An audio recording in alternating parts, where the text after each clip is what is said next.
Hi there, this is Crypto Marshall, and today we'll talk about the price of Bitcoin and what we might expect in the nearest future.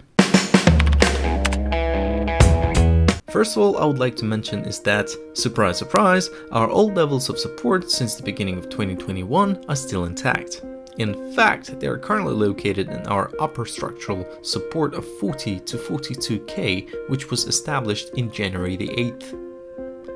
Let's have a closer look of what's happening lately. We entered the zone of 51 to 46k with a sharp decline on the 4th of December, and we were going sideways for some time up until S&P 500 declined by 2% on the 5th of January. This happened due to the Fed's confirmation that they will be increasing the interest rates at some point in March this year. And when something like this happens, Bitcoin tends to react. And whether it's good or bad, Bitcoin correlated with the shares market this time. That's a fact. So what can we expect in the nearest future? Well, to begin with, let's have a look at a range volume profile for the period since the beginning of 2021.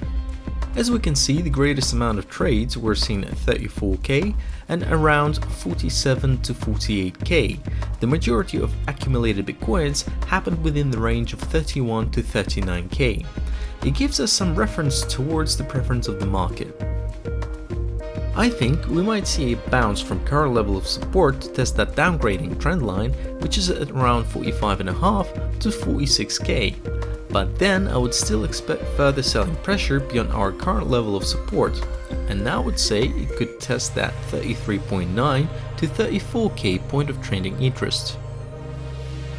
And if we go on a weekly time frame, we'll see that our 20 weekly EMA is at around 49.6k, and the price of Bitcoin might test it in the future. So it might bounce higher than 46k, but if there is not enough fundamentals behind that move, if there is not enough hype, we're likely to dip down below the before mentioned levels of 33.9 to 34k and maybe even lower to our bottom support of 29 to 30k.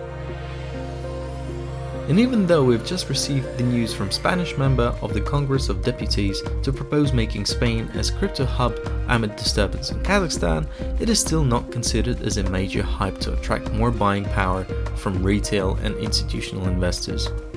So, to conclude, I personally expect a short-term bounce with a further dip to trading interest area, followed up by the strong recovery.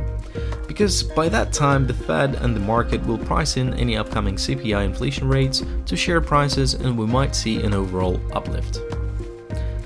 But let's see how it turns out. If you found current video useful, please hit a like button, subscribe, and I'll see you in the next one.